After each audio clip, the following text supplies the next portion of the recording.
చెప్పన్నారు, మీరు ఏం రెస్పాన్స్ కాలేదా? మీరు ఏమన్నారు వాళ్ళని? అవునా, తిడుతున్నారా? డైరెక్ట్ ముఖం పైన తిడుతున్నారా? అంటే అంత గట్టిగా ఏమన్నారు, చిరాకు పడతారు. ఫస్ట్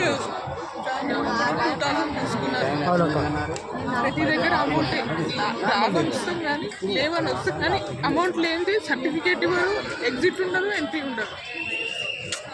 అమౌంట్ ఉంటేనే ఏది పని అయినా ఇక్కడ. ఎడవకండి ఇంకా మంచిగా చూసిన డబ్బులు అయితే ఫుల్ అడుగుతున్నారు. అసలు డెలివరీ చేసినప్పుడు అమ్మాయికి ఏమో 1500 ఇస్తున్నారు, బాబుకేమో 2000 ఇస్తున్నారు. అట్లా ఉందా? అసలు ఎక్కడ పోయినా సరే ఇవ్వకపోతే ఆపేస్తున్నారు ట్రీట్మెంట్. పాపని బేబీని ఇస్తలేరు.